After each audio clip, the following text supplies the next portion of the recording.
L'artiste, qu'il soit sculpteur, peintre, acteur, poète ou musicien, est d'une telle importance pour l'existence des hommes, et si indispensable à l'être humain, qu'aucun peuple, aucun groupe humain ne peut vivre sans art et sans artiste. On n'a, jusqu'à aujourd'hui, jamais trouvé nulle part de peuple qui soit sans art. Même le peuple le plus primitif voit naître un art et des artistes. Il y a des peuples sans religion, mais il n'existe pas de peuple sans art. L'embellissement et donc l'animation, au sens de maître de l'âme, des ustensiles quotidiens, constituent un besoin de l'homme, un besoin bien plus grand que la religion. C'est pour l'homme un besoin vital d'enrichir et d'enjoliver la vie, parce que c'est là le seul moyen d'échapper au prosaïsme du quotidien.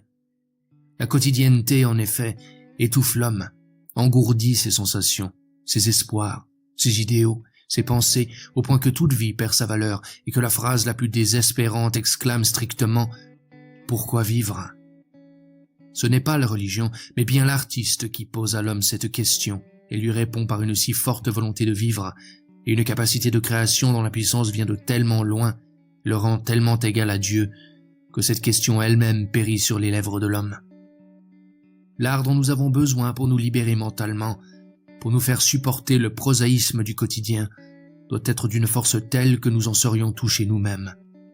Il faut que nous puissions nous voir et nous sentir nous-mêmes dans l'œuvre qui est là, devant nous.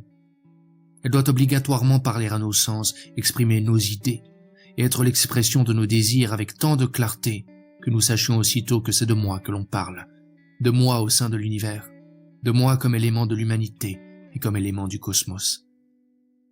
L'artiste n'a pas à être mon Dieu, ni une autorité, ni une figure supraterrestre qui me serait inaccessible et existerait cachée derrière les nuages hors de mon monde. L'artiste doit, dans son œuvre, me révéler qu'il est mon frère terrestre, qu'il est sujet à autant d'adversités que moi, plein de désirs comme moi, qu'il est porté par l'élan de se libérer des chaînes mentales comme moi, et bourré de pulsions et de lacunes comme moi. L'unique chose que je doive ressentir à son endroit, c'est de lui être reconnaissant de savoir exprimer avec pertinence, par la musique, la couleur, la pierre, la parole, la représentation, ce qui touche mon âme, et ce que j'essaie d'exprimer depuis le premier éveil de ma conscience de n'importe quelle manière, sans y parvenir. Car nous sommes enchaînés dans notre esprit et nos désirs, quand nous ne pouvons pas exprimer ce qui nous torture ou nous enthousiasme, et nous sommes d'une indigence amère quand nous n'avons parmi nous personne qui sache exprimer aisément à nos yeux ce qui agite sans répit notre âme. Il n'y a que l'artiste pour nous rendre hommes et nous faire consciemment sentir que nous sommes hommes. Une œuvre qui ne t'atteint pas, qui ne parle pas à tes sens, à ta pensée, à tes désirs, à ton âme, n'est pas ton œuvre d'art. Il faut que tu puisses sentir que l'artiste a voulu te parler personnellement, qu'il a tenté de visiter ton âme, qu'il désire lui parler. Il faut que tu l'approches de si près que tu aies le sentiment, sans rien savoir de lui et de sa personne, qu'il a voulu te dire exactement ce que tu voulais depuis longtemps te dire toi-même, mais ce que tu ne pouvais pas dire parce que la puissance, la force, la capacité de l'expression te font défaut, alors qu'elles ont été données à ton frère humain. Le grand art s'adresse à l'intelligence, mais l'art le plus grand, le plus noble, le plus gratifiant, est celui qui s'adresse à ton cœur et à ton âme. Ce qui peut changer ta vie quotidienne terne et vide en jour de fête, ce qui sait te remuer au point où tu voudrais remercier de tout cœur l'artiste, à l'égal d'un Dieu, parce que c'est pour toi, et apparemment pour toi seul qu'il a créé, c'est là ton art, qui t'appartient.